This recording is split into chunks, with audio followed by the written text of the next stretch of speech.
Seren woke before dawn, like she always did. Her small, rented room was cold. Frost clung to the inside of the window, and her breath came out in invisible puffs. She wrapped a thin blanket around her shoulders and sat at her loom, her fingers already moving through the familiar motions. Weaving was all she had. Her parents were gone. Her grandmother, who had taught her the craft, had passed 2 winters ago. Seren had no family, no money, no safety net, just her hands and the loom her grandmother had left her. She worked until her fingers ached, until the sky outside turned from black to gray to pale gold. By the time the sun rose fully, she had finished a scarf, soft, cream-colored, with delicate patterns woven into the edges. It was beautiful. It was also the 5th one this month that hadn't sold. Seren sighed and rubbed her tired eyes. The winter market opened today. Maybe, just maybe, this year would be different. The market exploded into life by mid-morning. Seren set up her small stall between a candle maker and a blacksmith. She didn't have much, just a rickety wooden table and a handful of scarves, shawls, and woven pieces. Nothing fancy, nothing that glittered or sparkled. Around her, the market roared. Merchants shouted about spiced wine and roasted meats. Musicians played fiddles on the bridges. Children squealed as they chased each other between the stalls. But no one stopped at Seren's table. She watched as people passed her by, drawn instead to the larger stalls with bright banners and expensive goods. A woman in furs glanced at Seren's work, wrinkled her nose, and moved on. Seren's chest tightened. She told herself it didn't matter, that she just needed one sale, just one person to see the value in what she made. Hours passed. Nothing. By evening, Seren was ready to pack up and go home. She reached for the cream-colored scarf, the one she'd finished that morning, when a voice stopped her. "How much for that one?" Seren looked up.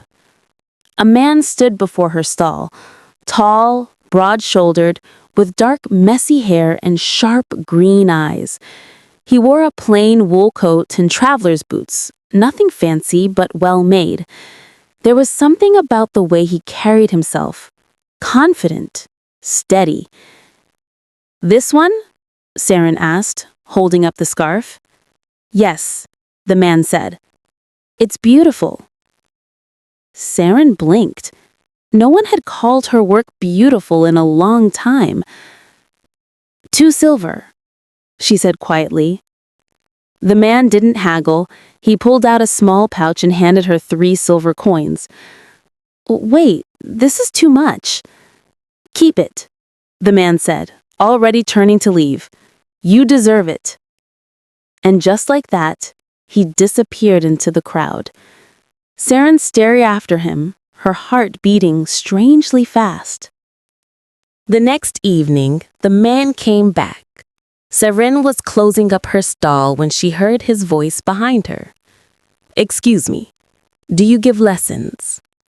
She turned, surprised. "Lessons?" "In weaving," the man said, holding up the cream scarf. "I want to learn how you made this." Seren laughed. "You're serious?" "Completely." There was something earnest in his eyes, something that made her believe him. "All right," Seren said. "Come by tomorrow evening." His name was Kael. He showed up the next night at her rented room, which was barely big enough for her loom and a small cot. The fire in the hearth was weak, but it was all she could afford. Kael didn't seem to notice. He sat across from her at the loom, his large hands clumsy with the shuttle and thread.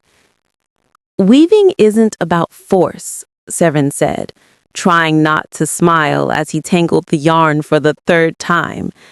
"It's about rhythm. You have to feel it." "I'm better with a sword," Kael muttered. A sword? Seren raised an eyebrow. Are you a soldier? Kael hesitated. Something like that. Over the next few weeks, Kael kept coming back. Slowly he improved, and slowly Seren began to look forward to his visits more than anything else. They talked while they worked, about dreams and disappointments. Kael told her about mountains he'd traveled, rivers he'd crossed. Seren shared her dream of opening a weaving house one day, where people could learn the craft. You'll do it, Kael said one night. How do you know? Seren asked. Because you don't give up. Seren's chest warmed. She looked down at the loom, her cheeks flushing. One morning, Kael arrived with a proposal. Come with me to the highlands, he said. There's a rare wool up there, mountain sheep, soft and strong. If you use it for the royal winter showcase, you could win. Seren's heart leapt. The showcase was the most prestigious event of the season. Winning meant recognition, a real future. But traveling into the mountains, alone with a man she barely knew? I'll keep you safe, Kael said, as if reading her mind. I promise. Against her better judgment, Seren agreed. The journey took 3 days. They traveled through snow-covered forests and across icy streams. Kael carried the heavy pack without complaint. At night, they camped by firelight, sharing dried meat and stories. Seren found herself laughing more than she had in years. Kael had a way of making her feel seen, like she mattered. On the third night, as they sat by the fire, Kael asked, "Why weaving?" Seren stared into the flames. My grandmother taught me. She said weaving was like life. You take broken threads and make something whole. Kael watched her, something soft in his eyes. You're stronger than you think, Seren. Her heart fluttered. She looked away, suddenly shy. They reached the highlands by dawn.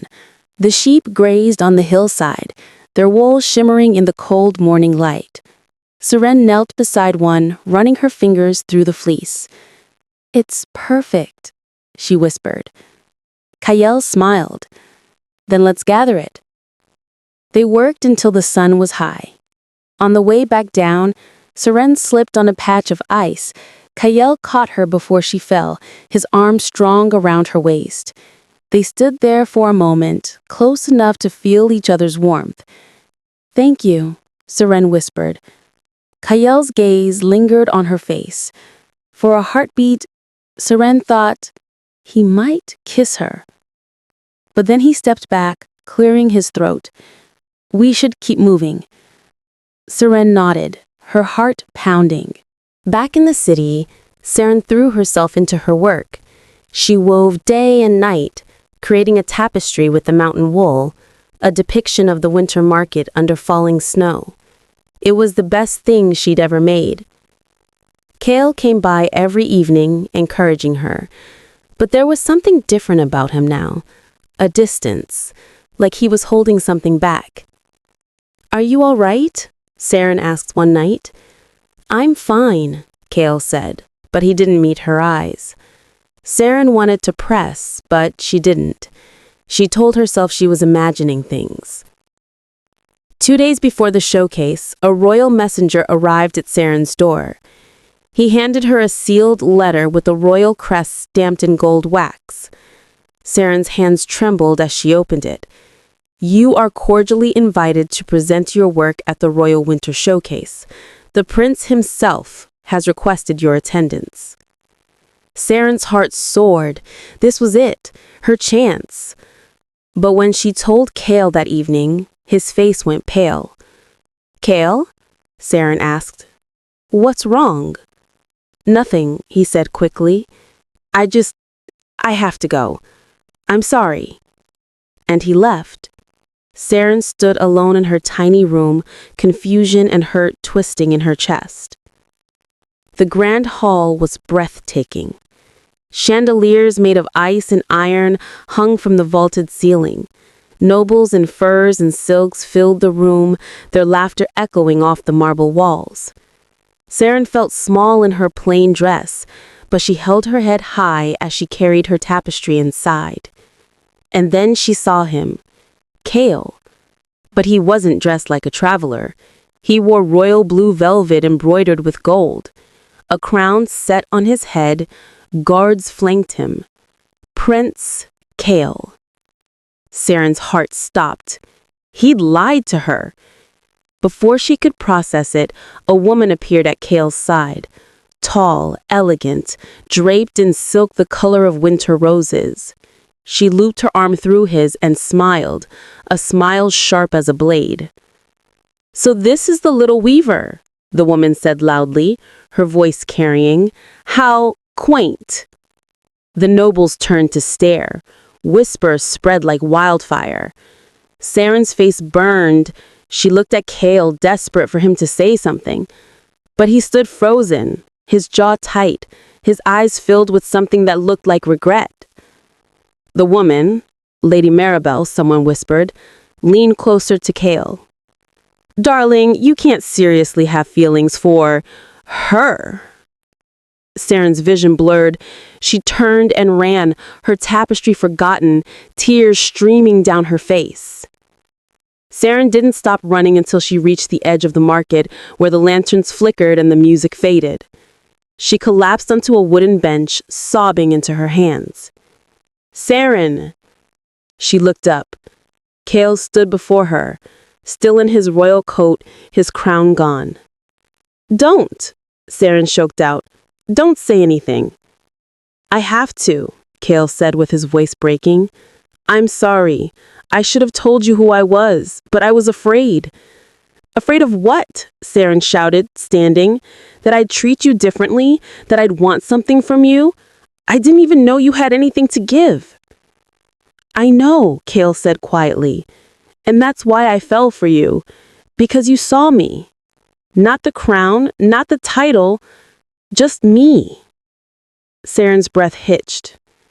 "Then why didn't you tell me?" "Because I'm a coward. And because," he hesitated, "because my father wants me to marry Lady Mirabel. It's been arranged since we were children." Seren's heart cracked. "Then why didn't you let me hope?" Kael stepped closer, his eyes desperate. "Because I don't want her. I want you." The next morning, Seren returned to the grand hall. Her tapestry was still there, displayed among the others. Nobles whispered as she walked past, but she didn't care. Kael stood at the front of the room. When he saw her, relief flooded his face. The showcase began. One by one, artisans presented their work. When Seren's turn came, she stood before the crowd, her voice steady. "I made this tapestry with wool from the highlands. Every thread represents a choice, to keep going even when it's hard, to believe in something even when it seems impossible." The room was silent. Then Kael stepped forward. He removed his crown and set it on the floor. He knelt. "I choose you," Kael said, his voice carrying. "Not because of duty, not because it's easy, but because you make me want to be better. And I don't care what anyone thinks." Lady Mirabel gasped. The nobles erupted in whispers. Seren's eyes filled with tears. "I choose you too," she whispered. Kael stood and pulled her into his arms. Outside, snow began to fall. And for the first time in her life, Seren felt like she was home.